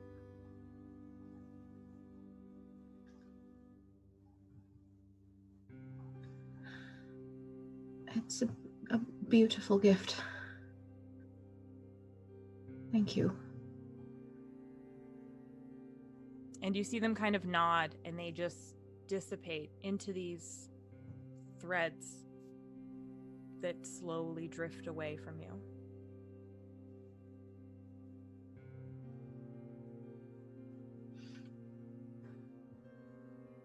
Well, we're in a library. Look at all the books. Irene, you like books. Irene's just looking at you. Is this something that we can all see? You did see this. This one you Okay. saw. You saw all of these threads of Tate just weave through his body. Okay. Irene is not looking at the books, which was completely opposite as to what happened when she saw the room. She's looking at Tate with just this, like, enraptured gaze. And she'll say, Tate, you're beautiful.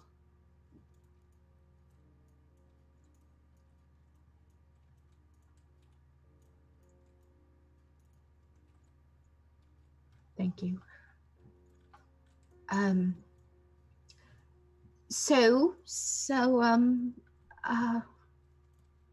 was an interesting. Why are we in a library now? We were just in a kitchen. I don't know. I might have pulled the lever. There might have been a lever. Oh. I wonder if there's another one. Fox, I want you to roll me a perception check. That's better. That is a dirty 20. Okay. You see that there is a button on the other side of the room, actually. It looks like very intricate and unlike anything you've kind of ever seen before. And as you're sort of looking at it, your eyes actually shift to a painting that's next to it. And in this painting, you see that it looks like a boat that is kind of oddly familiar. And the boat is on an ocean.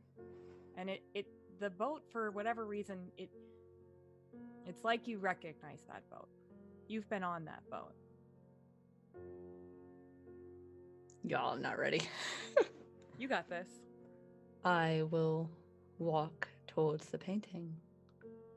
Okay. And I'll reach out and I'll touch it. Sure. So you can begin to hear a sound you're so familiar with, and you smell the salt air, and you can feel it collecting on your skin, and the rest of you feel it too. There's suddenly a wind that picks up in this room, and your hair starts whipping around. Tate, you have to grab onto your hat, and it smells like the open seas, and you see that it's starting to pull books and maps and journals that are flying everywhere. It's pulling at the walls and at the curtains, but it doesn't pull any of you. Your feet are all solid and your bodies are all steady. And it rips the floors out from underneath you, but you find yourselves all standing on a boat that's gently drifting on a calm ocean. And the sun is high in the sky and it warms your bodies. And Vox, you look forward and you see the back of a towering man standing, looking off into the horizon, hands on his hips. And you would recognize this man anywhere. And you are suddenly flooded with memories. And he turns around and he looks at you and he's got this big smile across his face. And he says, "Hello, girl. It's been some time."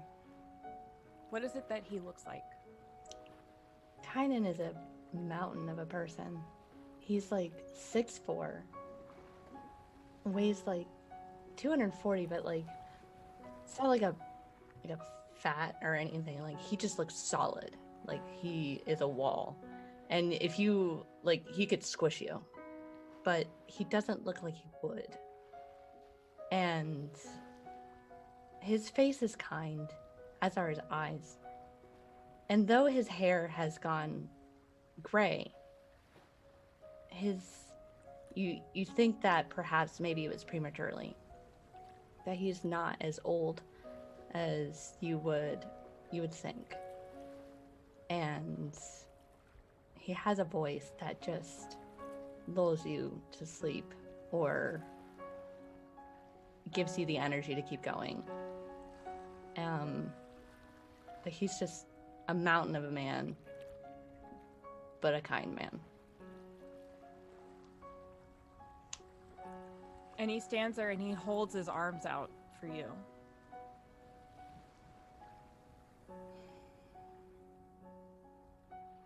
Is it really you? And he smiles.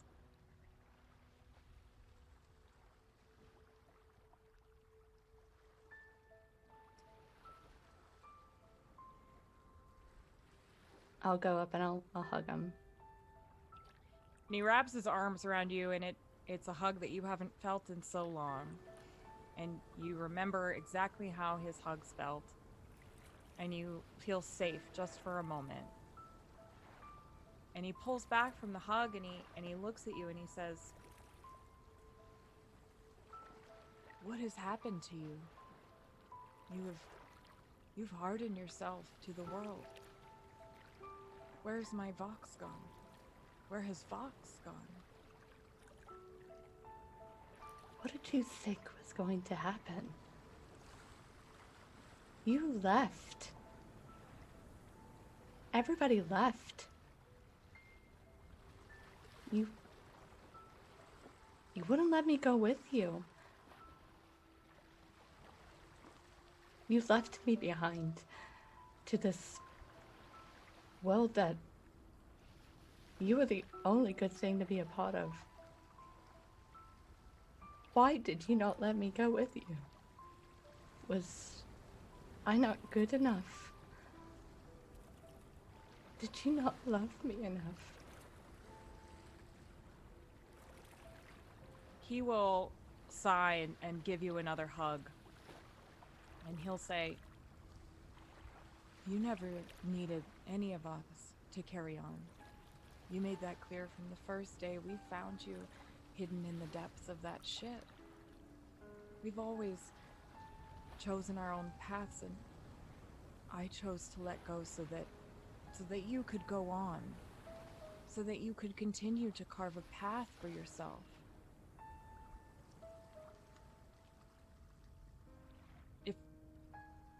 If I hadn't left, if I hadn't let go, that would have been the end of your journey." And that's... But that would have been my choice.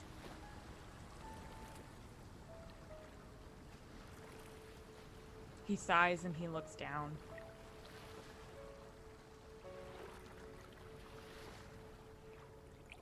When we first found you, I knew that one day we would have to let each other go. That's the nature of our lives. It wasn't easy. And I wanted you to go on. That was what I wanted. You needed to go on. You're so young. You have so much. And I couldn't bring you down with us when I saw that you were so strong. I had to save you. I had no other option. Do you miss me? Every day.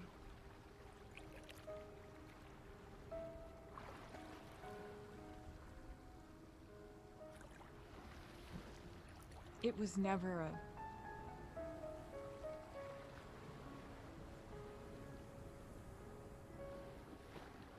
And he kind of trails off for a minute. And he looks back at you. We were family. There's no way for me not to miss you.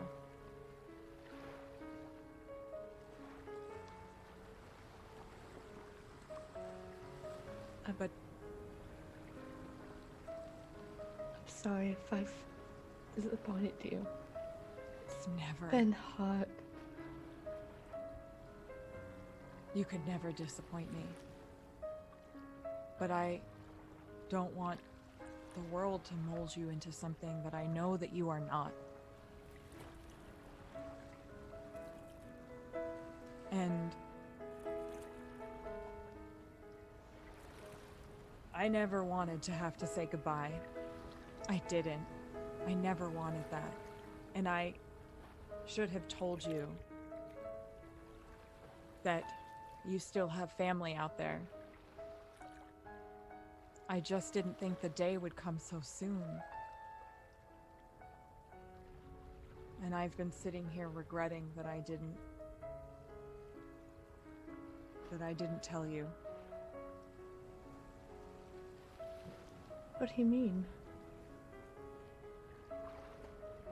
There are many kinds of pirates out there. And we never wanted to fly under someone else's flag. But there's a group of women who protect the seas. And they're fierce. I'd say fiercer than anyone that's ever been on my ship, save for you.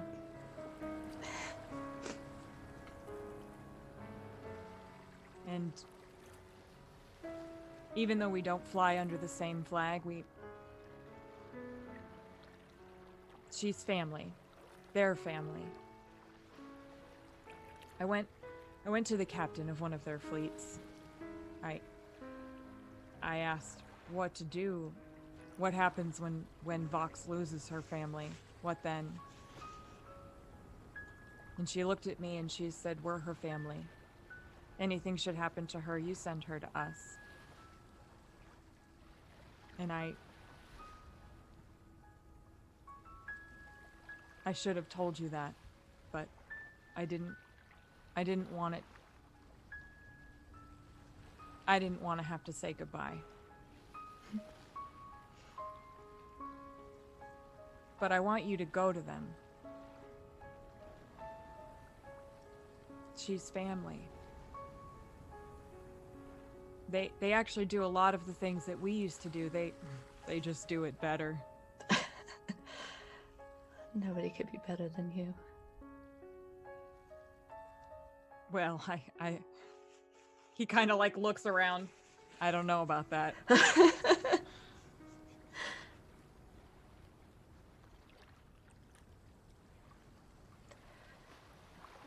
Will you go to them? Yeah. Just promise me you won't be too far. I'll never be far from you. And you see that he pulls out of a pouch that he has on him this bell. It looks very simple. And it's black and dark green. And he rings this bell. And you see, sort of out of the mist of the sea here, you see this large, looming black ship. And it comes swiftly right up next to this boat. And the rest of you can see this too. Some of you may recognize this ship. And its sails are looming overhead, and the emblem of this group called the Leviathans is flying there overhead. And it's two simple winged snake-like creatures that are wrapped around one another that are printed on this flag. And it pulls right up next to this ship, and the crew steadies the ship and the sails, and you see this gangplank that gets set between the ships. And a tall tiefling with dark purple skin and black horns that curl around and messy black hair stands proud, and she waves, and you see a sort of look that is shared. And she extends her hand to you and says, "Welcome to the Leviathans, Vox. We've been waiting for you." And she motions for you to go over to the ship. And Kynan hands you this bell and says, "I'll never be far. Take this." I'll take it, and then I'll give him a kiss on the cheek. He'll sort of laugh and hug you one last time. I'll squeeze him as hard as I can. And then I'll step back. And I'll look at him and I'll go, "My choice." And I'll turn and I will walk towards the Leviathans. And you cross over onto this ship, and they pull the gangplank up, and you see Kynan standing there with the biggest smile that you've ever seen on his face. And he gives you a nod. And this tiefling looks around at you and sort of nods and says, "I'm Captain Bones. Welcome aboard." And the ship takes off, and the rest of you see it. Vox is off, heading with the Leviathans, and they disappear back into this mist. And the man turns back to the rest of you who are still there and nods and sort of laughs heartily while both he and the ship begin to fade into these wisps of smoke. And you all find yourselves back in this room, seemingly unchanged, but Vox is no longer with you. And that is where we will end tonight's session.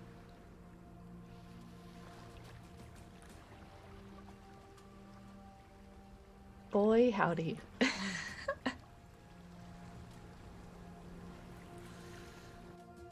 Oofa doofa. Dude, instant tears.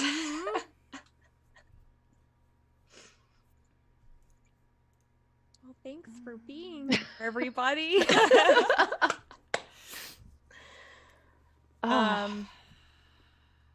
So, why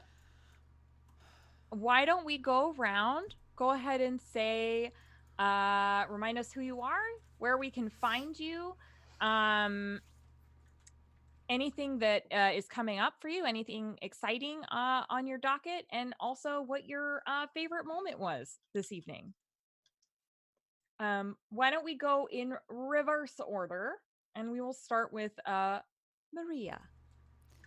Hello, I'm Maria. You can find me at Happy Capster on Twitter. I also am doing a fun side project with my husband at Society Goblins on Twitter, also goblinsocietygames.com, where we're releasing a bunch of magic items for D&D 5e.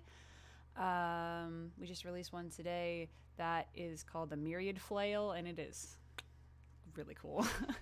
So go check that out if you like cool magic things. We're gonna have new stuff starting in the new year. Other stuff I'm doing here on VR, Thursdays is Project VHS, which is super cool and super spoopy. And then Sundays, we just started last night Urban Shadow Season 2. Do you know what Darkness Beckons? And it's already a lot.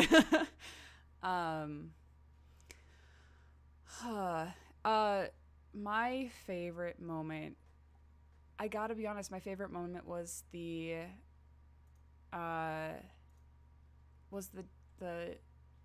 shop, was Anders, you describing Tate's shop was fantastic.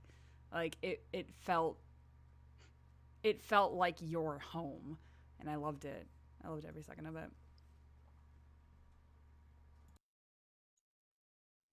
Swinging on over to Quinn. Yes, hello, I am Quinn. You can find me on Twitter at Quintastic_. I am bad at outros and have forgotten what I'm supposed to say. I'm there you go. Yeah. Let's see. Tomorrow evening at 8 p.m. Eastern, I run a Velvet Soiree, which is also a party but different. And as Anders can attest, if he would like. So that's at 8 here, and then Project VHS on Thursdays here. And the week, no, that's a home game. No, that's a home. Sorry, my schedule's a lot. And then I'm here. Okay, that's 7 days. And then I stream the video games here on the Twitch sometimes. We're in the middle of Prey. Things have been a lot, so I haven't gotten a lot right now. I started writing games, apparently that's a thing I do now. The first one came out, last week? I released one today called Knock. It's a horror game, kind of. Check it out. It's on my Twitter. Favorite moment? Lapis? Can that just be the moment? No, just got that heart, that woof mood. That Lapis heart moment. Yeah. And that's gonna swing us over to Teen. I'm Teen. Don't have Twitter. That's actually not true. I do have a Twitter now. So I'm gonna be starting to use it. So that's exciting. Nice. Yep, 10 years late. And I'm not playing in any other games right now. Life is super crazy. So this is the only game I'll be playing in for the moment. And my favorite part of tonight was the just everybody's individualized sequence, and also paired with the music was just so good. Yeah, I just love that. Thanks. Up to Kaya. Hey everybody, I'm Kaya. You can find me on Twitter at Crit Charisma. Crazy Thing premieres tomorrow night, 7 p.m. Eastern. It is going to be awesome. It is called Nerd Out. It is a show that I started. There's an interview-based show where I got to sit down with some amazing people and talk about topics of their choice that they're passionate about to show just how diverse all of our passions can be, and that nerding out is not what it used to be. So tomorrow I am sitting down with Tall Squall. Yeah, I am just over the moon. A little bit of it premiered last week, and I was just floored, just more tears. Hey, Matthew. Matthew's on next week. Next Tuesday is Matthew's episode. Favorite moment of tonight. Oh my gosh. Like, it just kept like stacking. Cause like Lapis's moment, Lapis in general, was just amazing. But like, I don't know what it was, but it spoke to me too. Tate's part, where it was just like, oh, chef's kiss. It was so beautiful. And also how Tate really was so gentle with Vox. It was like he just was amazing. And then Vox's moment, like, dude, you got me like right when like you said the painting and the boat and then the waves, and I was dead. Like after that, like my soul ascended. I was dead. Just everything, start, middle, end, perfect. I am very sad to not be here for a while. But you can always come back. I will. Because now you're part of the Leviathans. I'm gonna get that tattooed on my ass. Like I'm telling you, stamped. Captain Bones' ass. That takes us over to Val. Yeah, I can't follow that with Captain Bones' ass. I'm just gonna leave right now. Bye. Hi, everybody. I'm Val. I'm the Nerdy Niffler on Twitter. Things are coming up. I have been a good human being and kind of shrunk down my schedule so I can go to bed sometimes. So all I have at the moment is Project VHS, which is amazing. It has Maria, it has Emma, it has Quinn. It is so good. Everything's getting real spoopy. We just went into an egg. Watch it, it makes sense. And then on Friday I have Courts of the Shadow Fae, and that's also going great. We had Goblin Law and Order last week. It was a wild time. My favorite moment, I'm going to be my usual self and be like, I liked many things. Because, like, Tate with his "they're all Tate" question got me because it was so beautiful. And it was just, "they're all Tate" was just like a lot. And Anders is great. And you're all great. Vox, my choice, especially. That whole scene was beautiful and so well. And I was just staring like, but yeah, the my choice bit when you turn around, oh, that was a lot. And Emma's timing of things with the music, like she would finish explaining things and then the music would end or say a word and then the music would be like, and I was like, this is so well timed. How are you doing this? So those are my favorite moments, and I'm very happy to be a part of this. She is a sorceress. Yes, that is the only explanation. She's literally the story weaver, everyone. Yeah. Like, Literally. Story weaver. Go. Weaver. Thank you. Just happy to be here. Anders. Hi, I'm Anders. What do I have going on? We've got Velvet Soiree tomorrow, which is a party that's not like this party, and I play someone who is not very sweet. Thursday's Project VHS, which is also here, which is also great. Everything's here. That's all I do right now. I also write some games near on my, you can find them on my Twitters at Anders_D_K. There's a link that'll take you to them. I haven't written any new ones right now because things are a lot. And favorite moment, the whole thing in its entirety. But that's not a moment. If I had to pick something, I think it'd be the opening narration because that was just it set such a good tone for everything that followed. It was so well written, so well delivered. I just got pulled right into the game, which was great and wonderful. And Emma, you are crafting something incredible here, and I'm really glad I get to be a part of it, along with everyone else here. It was also awesome and amazing. And that's it. I'm gonna just mumble until I stop talking. I really appreciate you all being here, that you all said yes to this. I am merely here putting these threads together, but y'all are also telling this story. So thank you. This was really lovely. I am wildly lucky to have you all here doing this together with me. So thank you for that. I'm Emma. You can find me at MK Hansen on Twitter. You can find me here on Mondays with this as we walk through this journey together. And did I say that? I don't think I said that. It's true though. Although my vain ass might have just said that and I'm unaware of it. But thank you. And what am I saying?